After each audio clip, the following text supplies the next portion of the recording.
Oh, yeah, no. Oh, yeah. They looking for a film that has big time camp.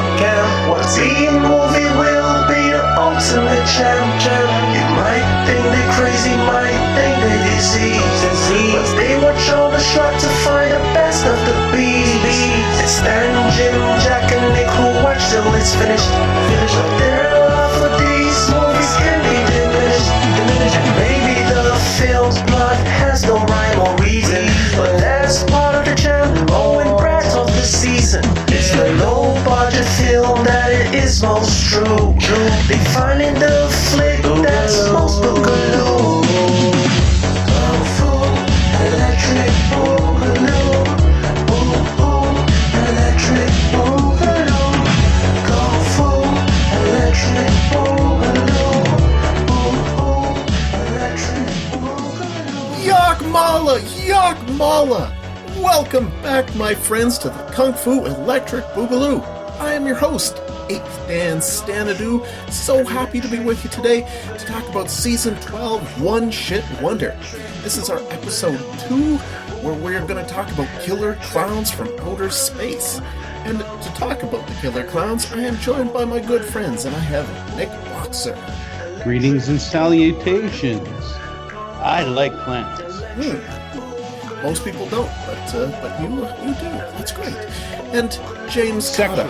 Oh, well, so, yeah. I mean, that kind of goes without saying. And James, how do you like clowns? Well, I'll be greased and fried if I don't love a good clown. And then finally we have Jack Hall, who brought us the killer clowns from outer space. And so, tell us how you like the clowns, Jack, and then explain why Killer Clowns comes about. Sup. I'd probably do them if I was drunk enough. Now, Killer Clowns of Outer Space. We had this, as you say, this season's whole concept is that it's a movie that the guys never did anything else, and the Chiodo brothers are special effects and makeup guys, but this is the only thing they've written and produced, written and directed for a major film, and it's got a cult following. I felt like it was a film that we're probably going to get to eventually, and it just seemed like a good time to throw it in there. Well, it's funny because yeah, like there's so many Kyoto brothers in it that I was just thinking like, I was going to introduce everybody as like Nick Kyoto and like Jack Kyoto and Jim Kyoto. It's just like, yeah, you pretty much could, yeah. Yeah, there's just a ton of them involved in this. It's well, like you could save that joke for Critters because it's going to come up eventually. Who did Critters? They did the special effects on Critters. Oh, did they? Okay. Nice. Well, and like they do nice work for sure. I mean, like you can see the similarities from Critters to this. But anyways, Nick Kyoto, then you have to do the explain the movie for us, please.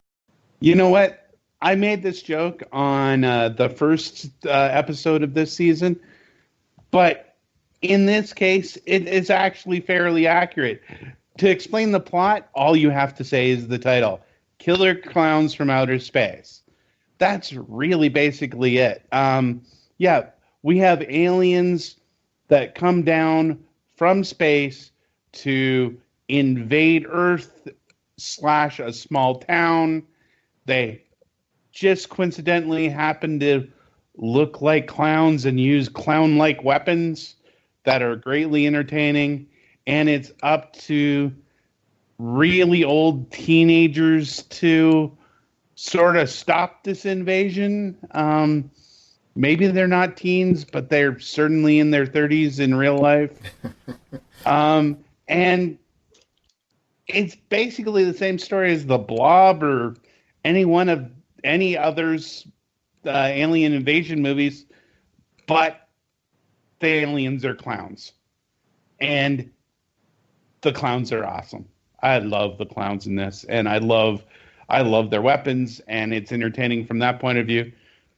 Acting, now I'm going to get into the quality of the movie, so I'm going to shut up now.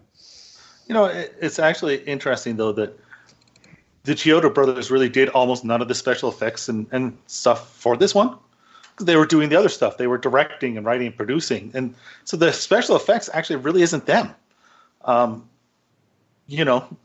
think that was actually a surprise to me. I thought that they did that as well. I think they probably had a huge hand in the overall look, though, for sure. Oh, and definitely. they definitely think did so. know who to hire too. Yeah, absolutely. And that's the thing is that this had a $1.8 million budget, and almost most of that went to film and location costs and these type of things. The special effects themselves was like a very small portion of that budget. But when you think of it as a special effects and makeup movie. It's probably more makeup than special effects. But yeah, I mean, like talk about they absolutely pushed the budget. I don't think you can deny that with a lot of the sets and the clowns are awesome. The clowns a couple of them show up again as I think ogres or trolls or something like that, and Ernest Scared Stupid. But they're like, yeah, like which one was your favorite clown design? Actually, like the character designs were so cool. Did anybody have a favorite? The fat clown, actually, I me too. enjoyed because he was always a couple steps behind the rest. Because if they were walking in line, there was always a space between him and the rest. I just found that kind of funny. It's been just years since I've seen this, and I'd forgotten how many clowns were in it. I thought there were somewhere between 3 and 5. There's way more than that. There's tons of these. To be fair, there are probably 3 to 5, but then they're repaints of the same clowns in different scenes, so it looks like a whole lot more occasionally. Well, and then at the end, they do bring out a whole bunch of the clowns all at once in the penultimate scene, really. But there's a lot of. Yeah, I'm sure that they do a lot of, kind of reusing the same mold with a different paint, different hair, that kind of thing. But I like the littlest clown. Me too. I found it quite expressive. And very evil. I have to dock him points on. He didn't have any really good kills. Oh, come on. He's the one who punched the biker's head off. That's true, he is. Yeah. Knocked his block off. Knocked his block off, exactly. What are you going to do, knock my block off? And then he literally does. Yep. It's like the second movie in a row, though, that is, I think, like PG or PG-13. I think this is PG-13. There's not, this is an interesting case for me, like, because now I used to own this movie on beta, because when I bought a beta machine, I wound up going out looking for cheap movies, and this was actually one of the movies that I found. I wish I still had the beta tape of it. I don't care about the beta machine. I just wish I still had the beta tape of it. But it's because of the fact that it's designed to be so silly and so over the top and so B-movie. It's an interesting watch because you're trying to watch it with the Boogaloo lens, but it's already got the Boogaloo lens applied to it. So it's kind of like am I doubling up on my Boogaloo while I'm watching this? Yeah, there's some of that. I think you're right. It's not a movie that's accidentally so bad it's good. It's actually good when it could have been so bad. Yeah, and the Chiodo brothers by themselves, given it, like it's I'm not going to suggest that they're great directors or writers or anything like that, but the thing is, because they do have an area of competency, you can see that that's where the budget.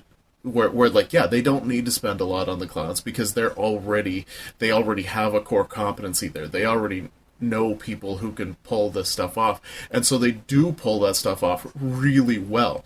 Like the ship looks really good. The guns look excellent. The insides, even like all the cotton candy people wrapped up. Like there's a lot of things like the clown car look awesome. It's interesting note that just because you talk about the guns, the most expensive prop or special effect in the entire movie was $7,000 spent on the gun that blows the blowgun, basically that blows the popcorn. It's so hard to get enough. Wow! It took like 6 weeks to build, cost $7,000. It's so hard to get enough air pressure to have popcorn go that far because popcorn, is light. Got no weight at all, right? So. Yeah, I would have rebuilt the popcorn, I think, as opposed to rebuilding the gun. It does sound easier, doesn't it? I think you mentioned it. I mean, Yeah, it's a cult favorite for a reason. Like you can see why it's a cult classic, B movie classic. I mean, it's fun. There's a lot of. I mean, if you like the clowns, if you like the the concept and the conceit of the clowns and the way they do the things, then it's fun. I mean, as far as being one of these movies where it's not a good like slasher movie because there's not enough kills. It's and you're never quite sure of the plan, because even though you see the one clown who takes out the big giant bendy straw of crazy straw and like starts sucking blood from the one like person trapped in the cotton candy, it's like, is that all you're doing? Because if that was all you're doing, I would think that starting that just a small town doesn't seem like the best place. I would think that you could go closer to a city and be much better off if you were just trying to gather food and drink for the next leg of your journey to wherever. I don't know. I really do like this film, but it for me it has like a vital flaw. It isn't that funny. I mean, the special effects are awesome, and the clowns are kind of cool, and I enjoyed every scene they're in. But I was struck by the fact I'm watching this movie and thinking, for a movie this silly, I should have a laugh out loud moment, and I don't think I ever had it. It was more campy and fun than actually funny. If somebody claimed to be like a B-movie aficionado and they threw this one out as like one of their favorite films, I'd have to question their credibility. It's interesting because because of course what's his name, Mike, and then the Terenzi brothers that are in it, there's who should have been awesome, yeah, but they weren't funny. No, and that's the big problem. They're all supposed to be like, they're all like talked up within the movie as being hilarious. Oh, so you went for the funny guy as opposed to the stable guy, right? and then the Terenzis, and it's just like, oh, these guys are a barrel of laughs, and it's just like, yeah, except every time the Terenzis are on the screen, I wanted to throw something at the screen because they annoyed the hell out of me. So now that line about, I went for the funny guy, said that, I don't think, I mean, even the funny guy looked at him like, what are you talking about? Like, I think that was more like, I wouldn't put that much in there. But no. See, I actually don't agree with you on that. When his expression, I feel like he looked and was like, what do you mean? I totally. I read it totally differently than you. Yeah, I did not think that he was supposed to be the funny guy. I never got that sense, but definitely the other two were, and they are real life at the time. They were a real life comedy duo, stand-up comedy duo, with quite a good following in the LA area, I did find the movie funny. I especially found John Vernon hilarious. I laughed. John Vernon's great. Mm-hmm. He's so awesome. I was laughing so hard at those scenes. But when these guys came on, and luckily it wasn't that much, but when these guys came on, it was like just humor that fell flat. Not at the same level as the last movie, which had a bunch of scenes that were supposed to be funny and didn't. But those two definitely dragged the movie down.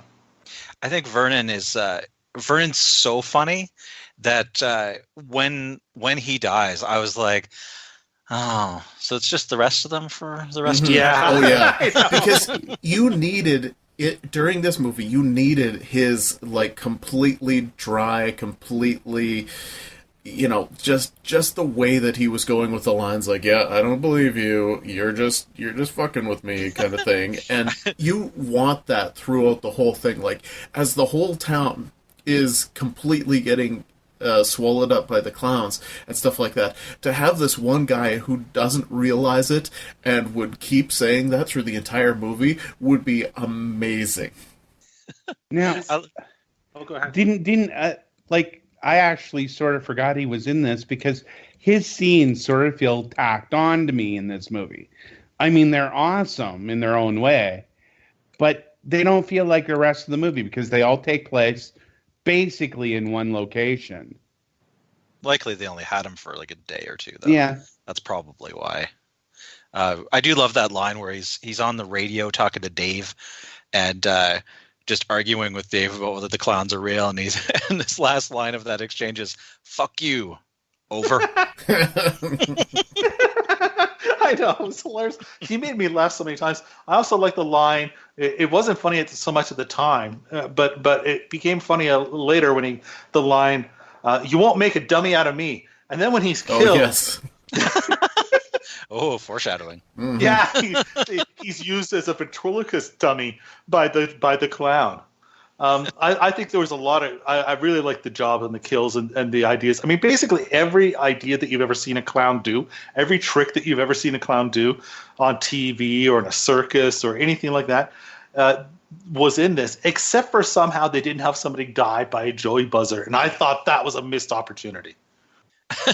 Yeah, that of all of, like, I mean, it felt like they just made a list of everything you could word associate with clown, because every weapon, every design thing, I think my favorite thing of the whole movie is that once they're inside the big top spaceship, one of the characters says something like, "I wonder if these clowns came as astronauts to our world thousands of years ago," and that's where we get the idea of clowns from.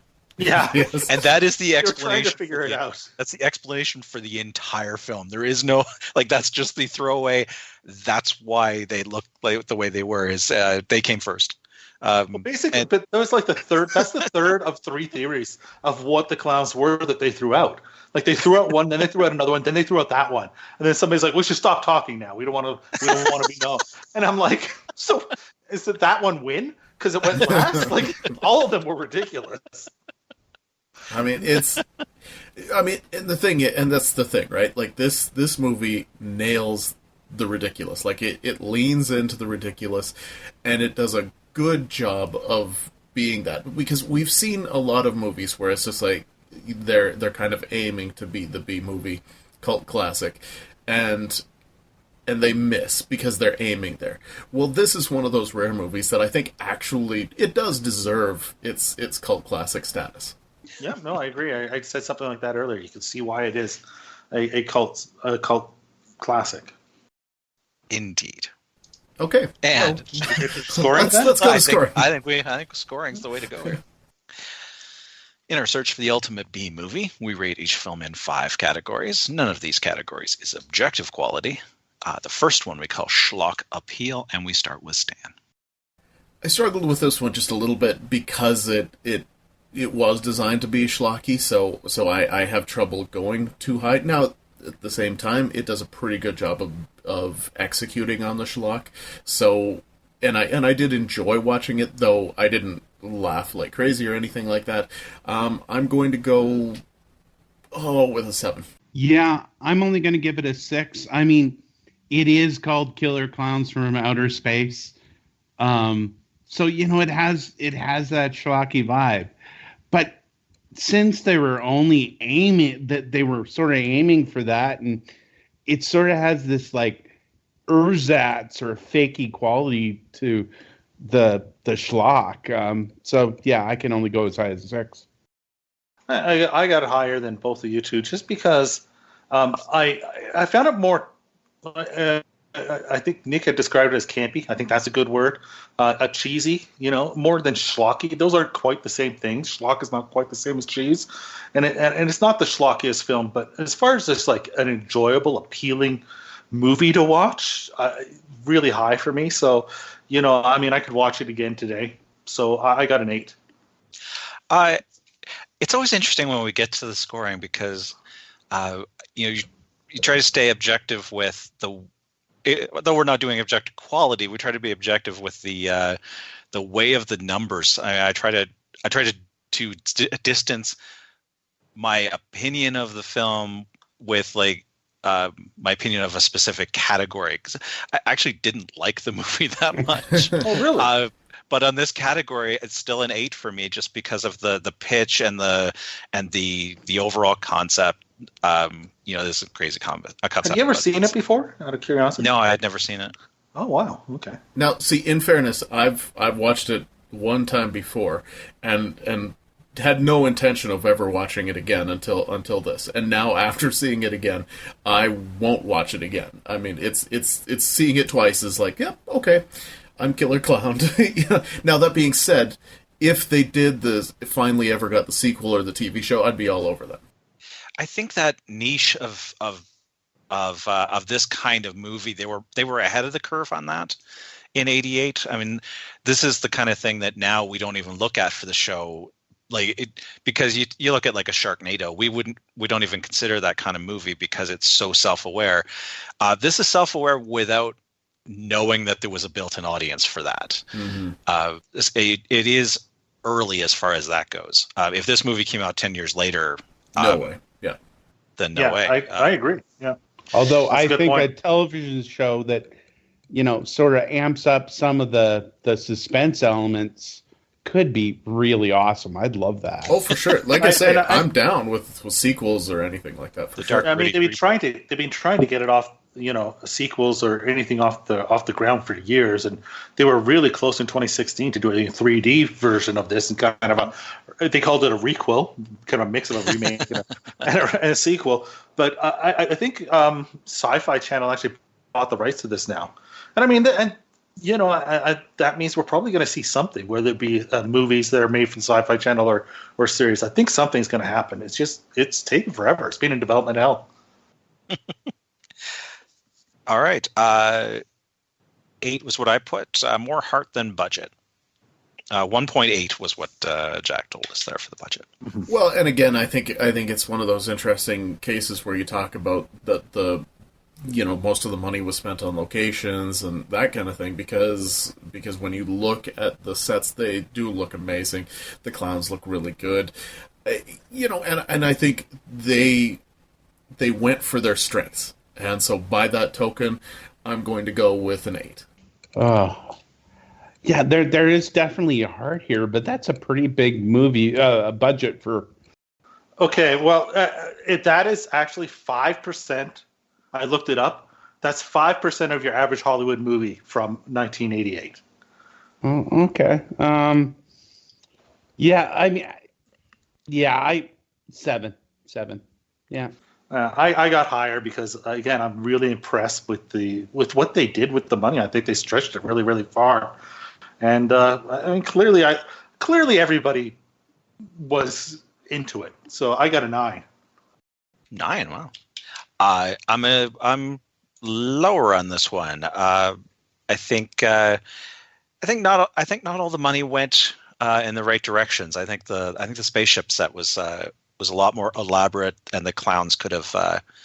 The clowns are basically just a plastic head. There's no expression. There's no movement to that. So only 6 for me on this category. What the fuck moments? I really struggled with this one because of the way that the movie's built. I mean, the movie is built to house these kind of clown moments and that kind of thing, so I found it to be pretty difficult. Like, now, one of the things that I absolutely adored was when they shot the 2 characters with the popcorn, and the clown made a dog, a balloon dog, which then chased. Oh, I love that. Chased them, and then the balloon dog made an appearance later. I mean, is it what the fuck? I don't know, but it's fucking awesome, is what it is. They had to make that out of latex because the actual balloon that they first made would when they had it running on the ground would pop on like the pines and stuff, and stuff like that was on the ground. So.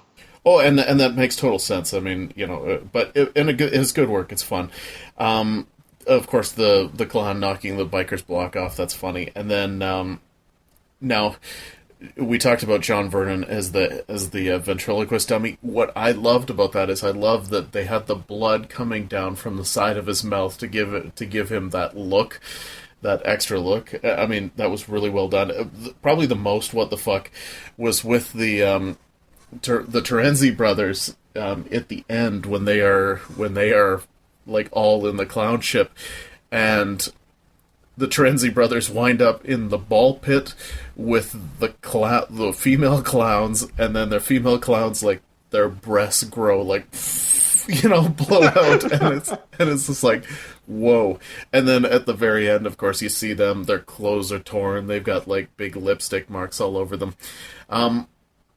So I mean, that was the most out there part for me. I can only give it a 6 though. Yeah, considering what this movie actually contains, I can't believe I'm giving it a score this low.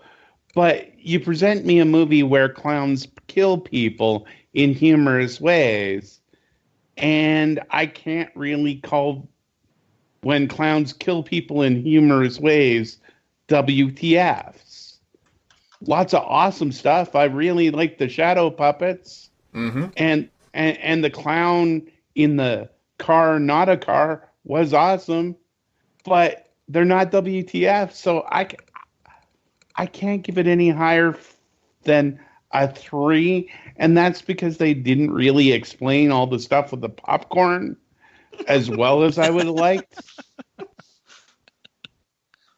All right, I watched 1958's Steve McQueen's The Blob like 6 weeks ago, and if you do, you get more WTFs definitely, just because this movie opens with a guy, for no reason, he's got a southern accent when nobody else does, but a guy with a dog who sees this comet thing go over top and goes out to look at it and then gets killed, which is the exact same opening. A guy with a dog who's in a cabin who goes out and sees the blob and gets killed.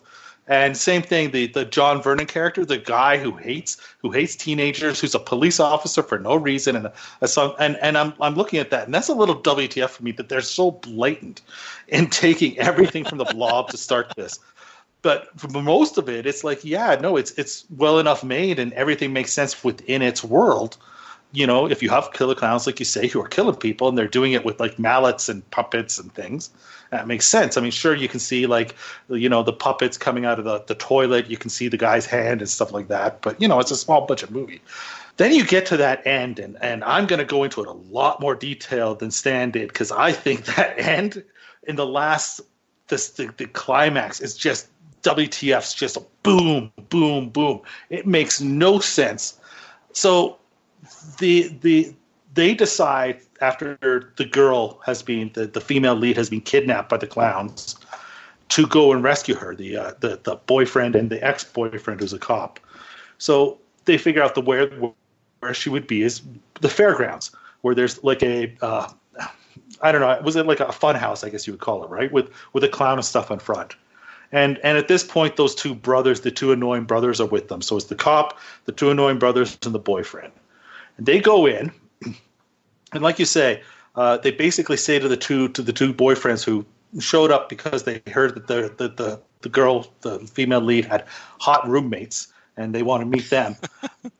They fall down some sort of trap door right behind them, and fall into those balls. And you say there's the girls with the balloons, and they're sitting there going, "Are these the roommates? There's the clowns with the big balloon breasts. Are these the roommates?" Oh, that's weird. I like that. See, I'm watching it, and the boyfriend turns around, and you can see him stumble over the guy because it clearly just dropped down, and there was no real trap door, and he almost falls over. But this is the part that gets me. Then they're running around. They eventually rescue her. They're in this room, and they're trying to escape, and they go down like a freaking fire. What do you call them? Like a fireman's pole and stuff like that. And they're running around this ship, and they get into this room. They went into a fun house. I'd like to repeat, a fun house with a normal entrance. And then it turns out that the ship takes up all this space, which is it's something to do with it. It can manipulate size and time. That's when the two brothers show up. Like you say, their clothes are torn. They got kisses on them. But they got their ice cream truck, because they used an ice cream truck because they thought selling ice cream was how they could get laid.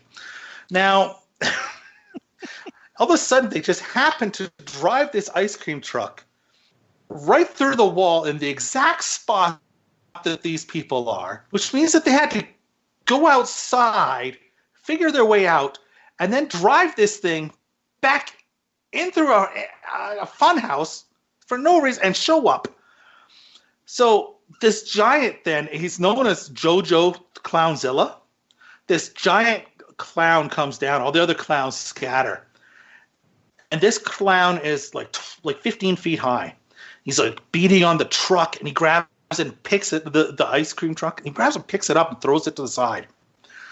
Then the truck is thrown, it lands, it kind of bounces, and then it explodes with like sparkly explosions, and it explodes from the back end first, where the engine isn't.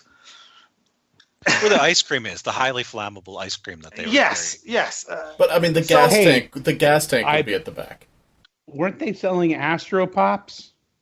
I just the gas that... tank was not. It doesn't matter. Why are those more flammable than ice cream? if you're thrown, why would a gas tank explode? It doesn't make any sense. Come on, in every movie,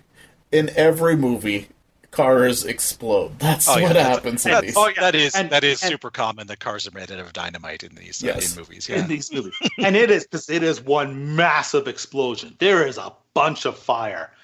Then the clown turns around and grabs the cop character, and all of a sudden he's like 80 feet tall. He grabs him in his hand like Godzilla. He's like way bigger than he was before. And basically, you can kill the clowns by hitting their nose, and the cop manages to use his nameplate with the little spike thing to spike the nose, and it blows up, and the Clownzilla dies, and they're at this point the spaceship was taking off, and they were in the midair, and out he gets in the clown car, the cop, and survives. Bam, bam, bam. And as soon as he survives, and by the way, originally he died. Originally the brother survived, and he died. And then the audience didn't like that reaction, so they reshot it. So that he survives, and the brothers survive. I mean, the brothers were in a vehicle that must have been like 1,000 degrees, burning. And they say they escaped because they went into the freezer. Now, I'm not saying this is as ridiculous as surviving a nuclear bomb in a refrigerator, but it's pretty damn close. Oh, come on. I mean, it's ridiculous because it's Killer Clowns from Outer Space, and it was supposed to be ridiculous. But as a WTF, I'm like, how big do you think that... I don't think you could fit one man inside of the freezer in those things. Nevertheless, two. Nevertheless, that it would survive fire. And even if the fire was... how would they know when it's done? How would you walk when you get out? Everything would still be really hot. It was metal. It was on fire. Well, how'd they get into the car? And why didn't they say anything when he was in the car? Nobody knew. This to me is like a sequence of WTFs that's crazy. But the rest of the movie didn't have many, so 5. See, you look way deeper into this whole thing than the rest of us. I think he's manufacturing stuff here because all that happened. But I mean, this movie is already so silly that, and obviously doing the PG-13 horror. A 5. I didn't give it a 10 or anything based on it. I scored it a 5. Oh yeah, but your score and your explanation are not. Yes, they are. I'm saying not in line with each other. I'm saying it's a sequence of amazing WTFs that shows up out of nowhere in the last 10 minutes. But the rest of the movie doesn't really have any. All right, Jim, save us. Save us from that. I think he ran through every moment of the movie, so I don't think there can be any more.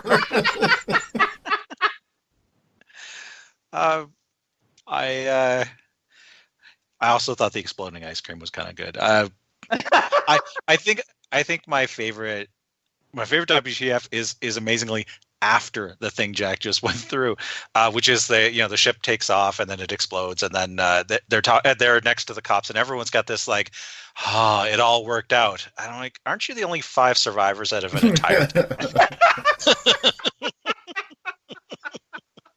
like everyone you've ever known is dead, and you're just like, oh, that's a relief. At least it wasn't me. Really ever try to save anyone either, did they?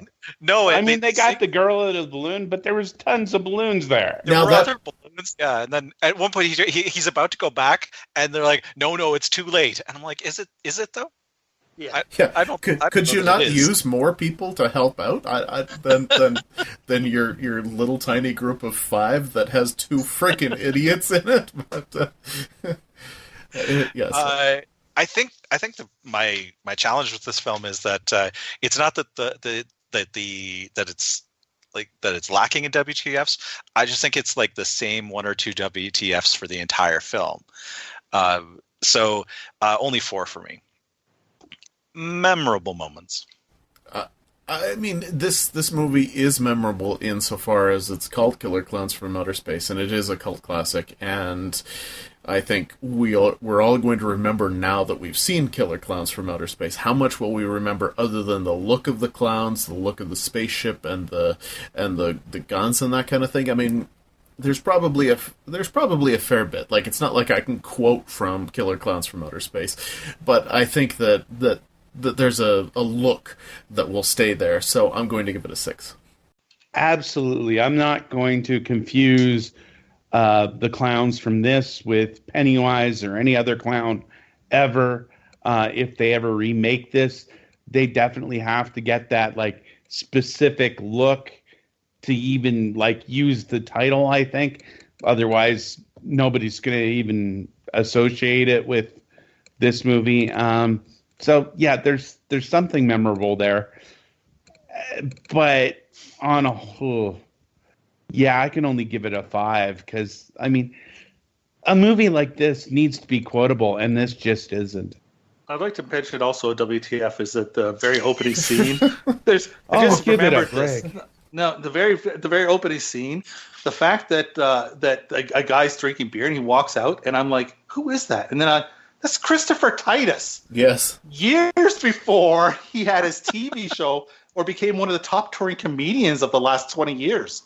Like, Christopher Titus in 1988? That was weird. Anyways, like I think, look, it's not just my WTFs that we're judging this on, or my memorable moments judging on.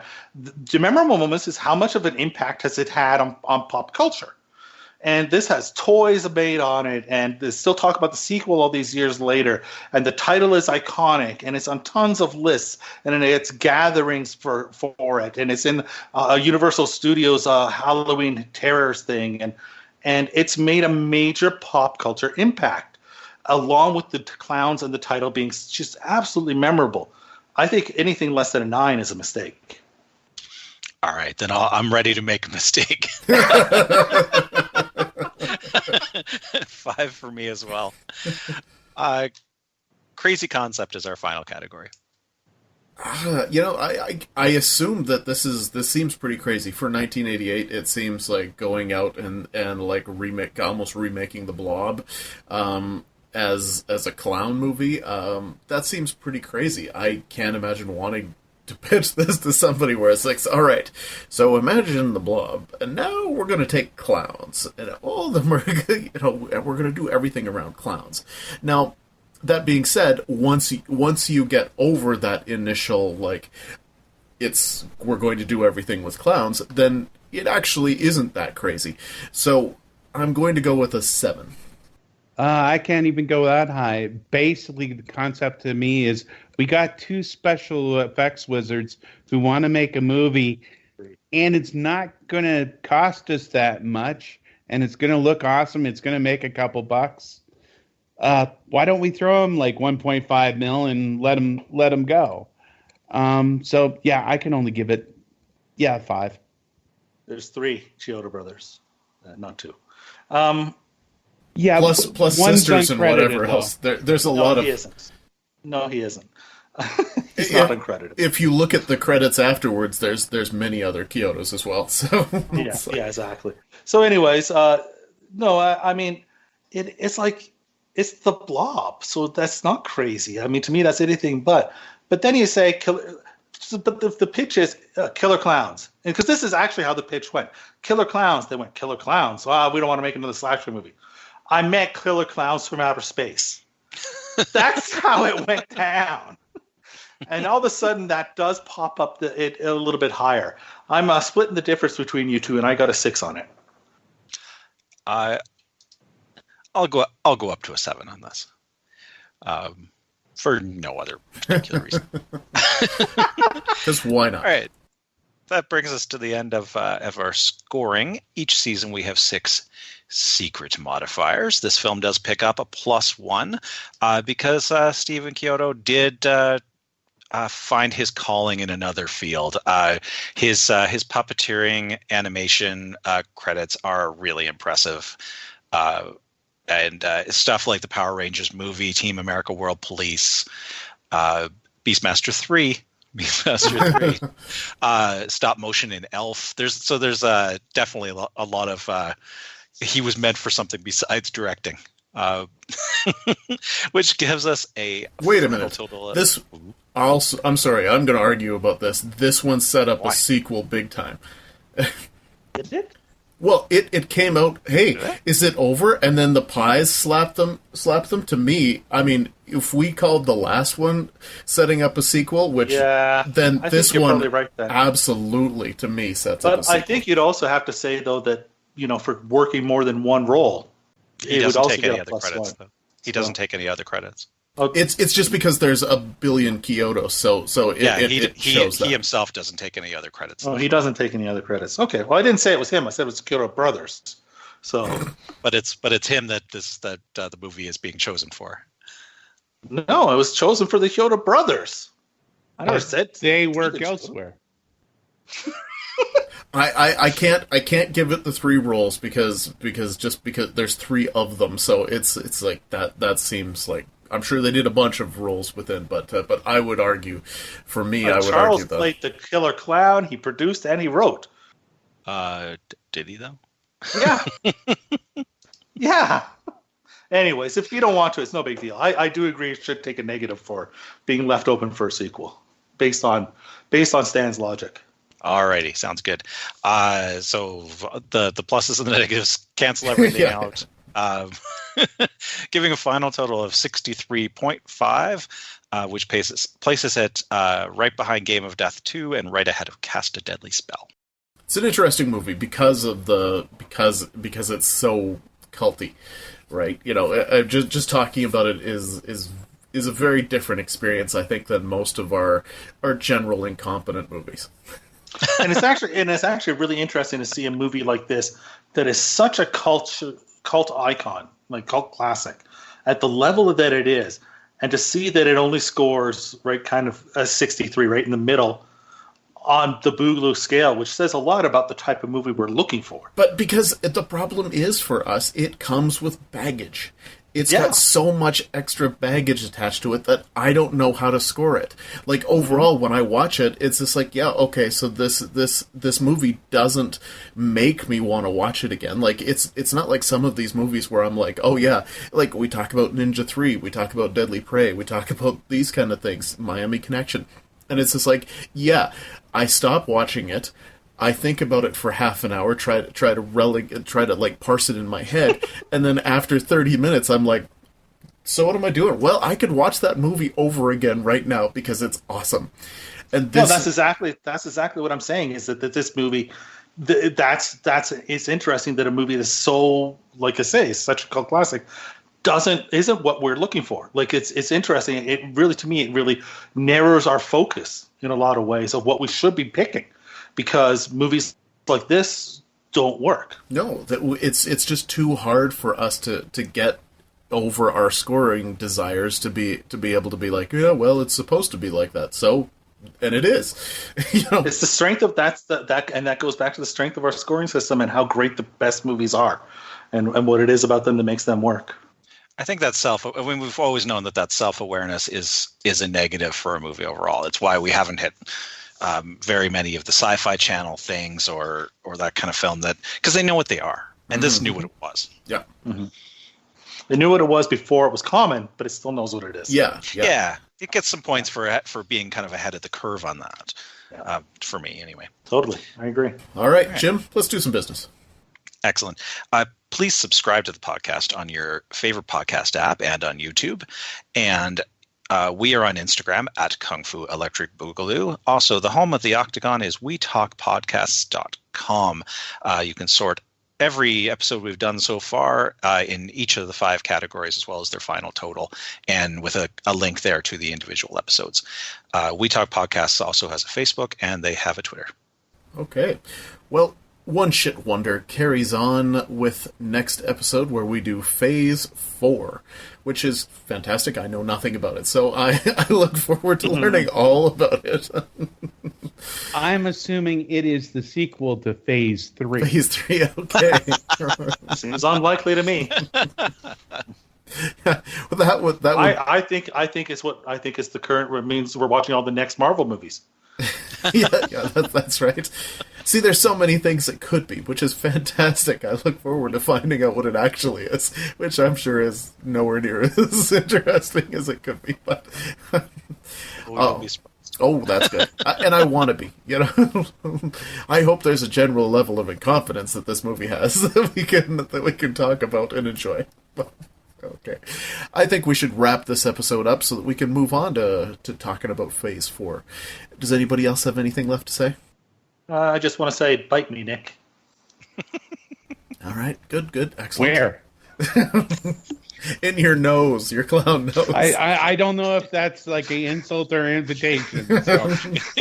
You can only defeat Nick by shooting his nose. Okay. So Well, it is red for a different reason.